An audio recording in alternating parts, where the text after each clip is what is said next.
Today is day 3. We are going to work on a graphing method of a linear system. Okay, so let's see how we can translate the word problem into a graph and answer a word problem. So for Megan's 16th birthday, her parents are planning a party. Tony's Pizzeria charges $150 for the party room and $12 per guest for the cost of food. Now, Hamburger Joey charges $180 for the party room and $10 per guest. So we need to write an equation. So as you can see, it's per guest.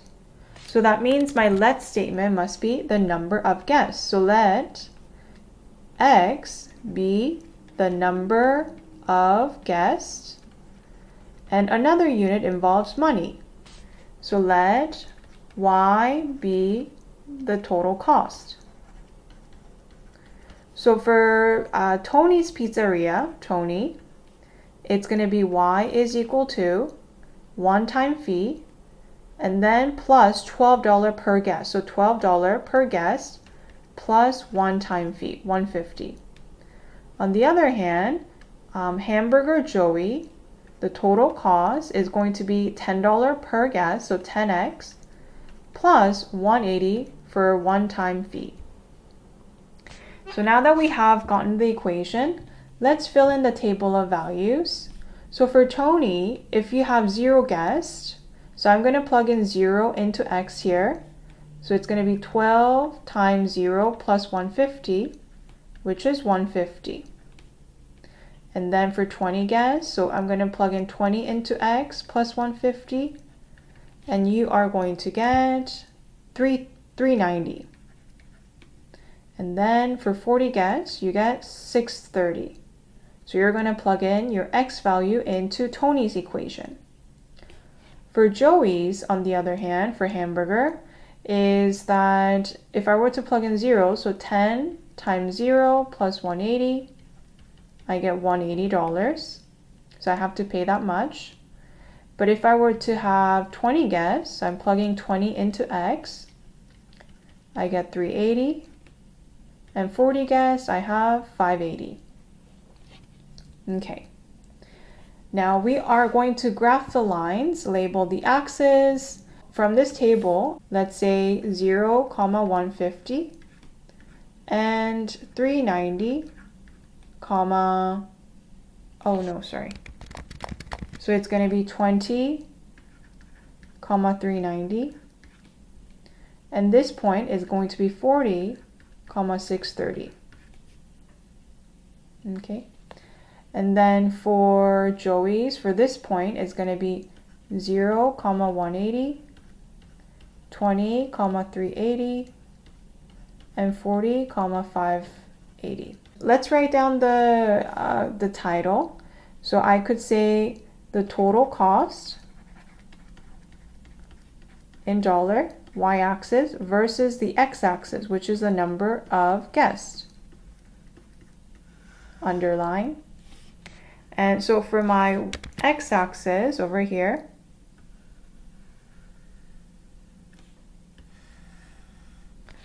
this is terrible. Sorry about that. Okay.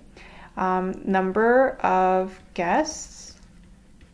And I will be going from 0 to 40. So I could say let each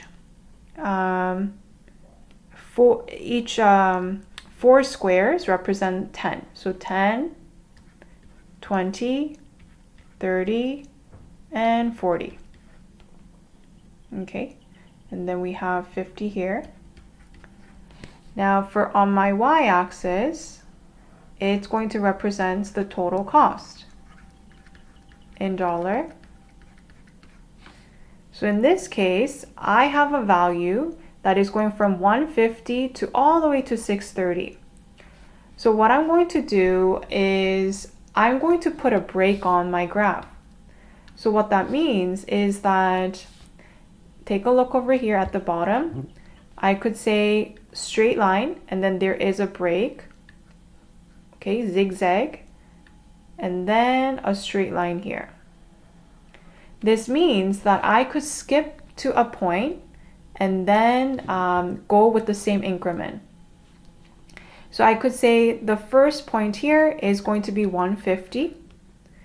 And then, or actually, I'm going to go by 100.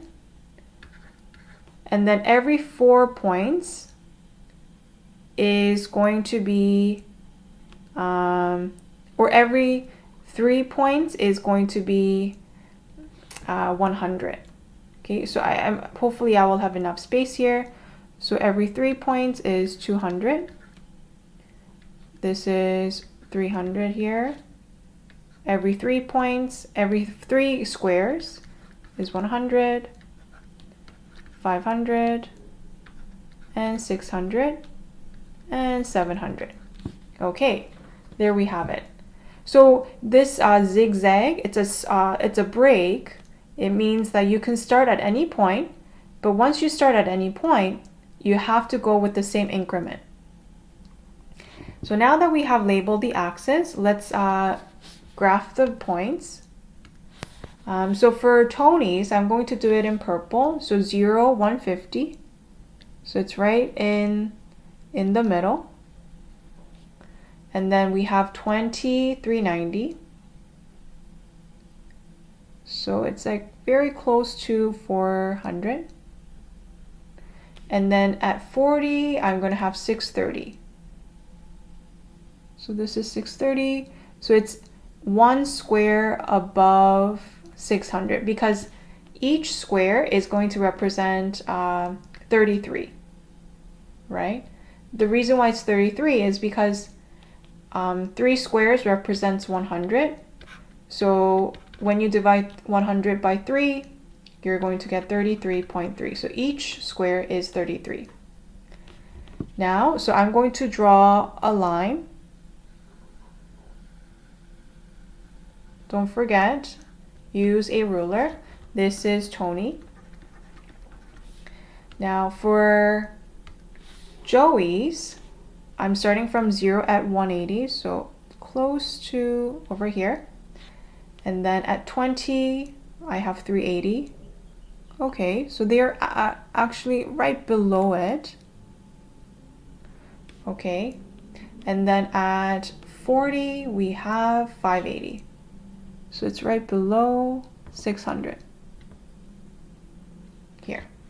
And then using your ruler, please use your ruler.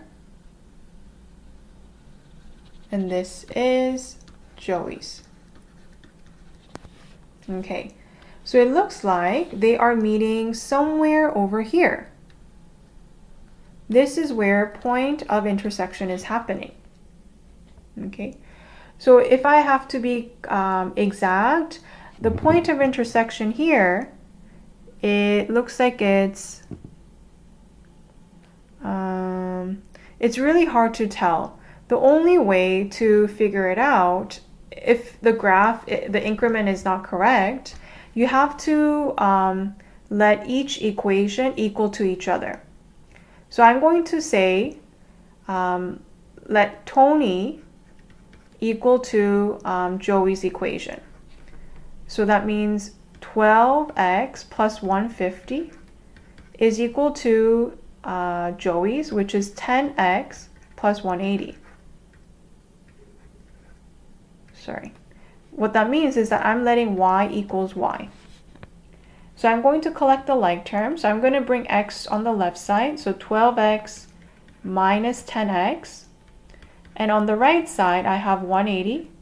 And then I'm going to bring 150 to the right side. So 2x is equal to 30. So therefore, x is equal to 15. So it looks like my point of intersection happens right in the middle over here, which is at 15. And then to figure out the y value, all we need to do is just plug in x into any of these equations. So we could say, let's plug it into Tony's equation. Y is equal to 12 times 15 plus 150. So 12 times 15 which is 180, plus 150 is going to be 330. So it looks like my point of intersection happens when x is 15 and my y value is at 330. Now, what does this really mean in this word problem? It means that at 15 guests, it's going to cost them 330 for both companies. So both cost the same at 330 when there are 15 guests. Okay, good. Now check your point of intersection and make sure it's correct, and yes, it is correct. Okay, so the most accurate way to find point of intersection is letting your equation equal to each other and you isolate for x. But if you could do it visually through the graph by looking at the increment, if you did it accurately, then you can just look at it from the graph as well. So you will try this for fun and games video example 2 and make sure you check your answers with mine. Now we are going to work on elimination method. Okay, so what this elimination method means is that, let me just give you an overview. When the question says solve linear system, what we're looking for a point of intersection where the two lines meet at one point. Now there are 3 ways to solve linear system. The first way is by graphing, which we just did. Graphing, so you graph the 2 lines and find the point of intersection. The second way is by elimination. And elimination means that you are letting each, you are aligning the variables and you are going to eliminate one of them, either x or y. And that's what we're going to learn today. And the third way is by substitution, which is reserved for next class. Okay, so when the question says solve, all we're asking is to find a point where the 2 lines meet. Okay. Now let's try example A. So it says solve. Now first step is make sure that the equation is lined with the variable. So it looks like x comes first, which is great, y, and then we have a number here, but the number is on the right side here. So what I can do is I'm going to bring number to the right side. So for equation 1, x plus 4y, I'm going to move -5 to the other side. So it's +5. And then for equation 2, I have x plus 2y equals 7. Now as you can see, they're all lined up, okay, vertically. After you line them up, what we're going to do is we are going to eliminate a variable. Now, how do I eliminate a variable? The coefficient has to be the same. So in this case, it doesn't make sense to eliminate y because I have 4 here and 2 here. So instead, I'm going to eliminate x because I have 1x and 1x. So the coefficient is the same. So to eliminate x, you subtract. Okay, you always subtract. So let's see. X minus x is 0. So we just eliminate it. 4y minus positive 2y is 2y equals 5 minus 7 is -2. Now what's in front of y? It's 2. So let's divide both sides by 2. Therefore, y is equal to -1. So we found part of the intersection, which is y value here. Now to find x, all you need to do is just plug it into any of the equation. So I can say I'm going to plug in y into equation 1. So therefore, it's going to be x plus 4. Instead of writing y, I'm going to plug in -1, 5. So x minus 4. Bring it to the other side. It looks like x is equal to 9. So there you have it. So we found the point of intersection. The point of intersection is when x is 9 and y is -1. So this is a point that the two lines will meet. Now, how do I check if this is correct? Well, you can double check by choosing one equation. So let's say I decide to choose second equation. On the left side, I have x plus 2y. On the right side, I have 7. So I'm going to plug in x, which is 9, plus 2, y is -1. And what do you notice? Left side equals right side. I both get 7. So therefore, my point of intersection is correct. Okay. Now let's try another question. Let's take a look at letter E here. Again, we want to make sure that the variables are lined up. So I'm going to go with xy equals a number. So equation 1 is 6x plus 5y equals a number. But for equation 2, x is on the left side, but y is on the right side. So I'm going to bring y to the left side. So it becomes -y. And I want my number to be on the right side. So I'm going to move -3 to the right, which is +3. Okay, so all I did was I did some switching around so that x, y, and a number lines up. Now that the numbers are lined up, look at the coefficient. So as you can see, x is different, 6 and 1, and y is also different, 5 and -1. You cannot get rid of a number. It's either x or y. So what I'm going to do is I'm going to make the variable, the coefficient same for x, let's say. So to make the coefficient same, I'm going to multiply this whole equation by 6. So therefore, my new equation is going to be, so don't forget distributive property, 6x minus 6y equals 18. And then I'm just going to move this just so that it's lined up. After you multiply by 6, you realize, oh, okay, so the x is the same coefficient. So I can now get rid of it. Eliminate. So again, you always subtract.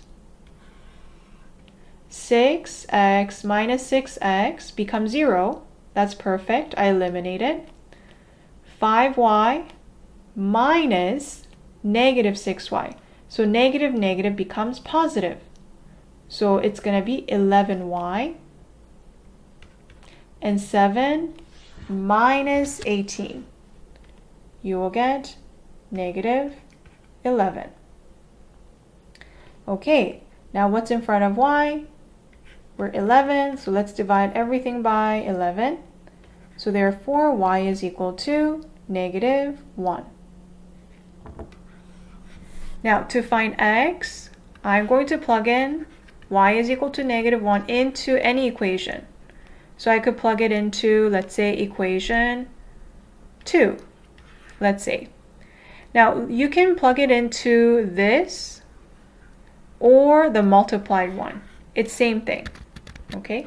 So let's say I decide to put it into my original, which is x minus y equals 3. So x minus y is -1 equals 3. So x plus 1 equals 3. X is equal to 2. Therefore, my point of intersection is 2, comma, -1. Okay, good. Now sometimes, so right now we just looked at a system, 3 systems. There are actually 3 solutions. First solution is you have one POI where the 2 lines meet. Sometimes you will get no POI, there's no point of intersection, or sometimes you will get infinite, many POI. Well, how is that possible? If I have 2 lines going in different direction, this is one POI, which we just found. But sometimes if you have an equation that have a same slope but different y-intercept, then you will have no POI. This is where you have same slope but different y-intercept, then you won't get any point of intersection. It won't solve. But on the other hand, if I have an equation, a line, and on top of this line, then pretty much everything is meeting. So this is the case when you have same slope and same y-intercept. Then you will have many solutions. But for one POI, you need to have a different slope and different y-intercept. Okay.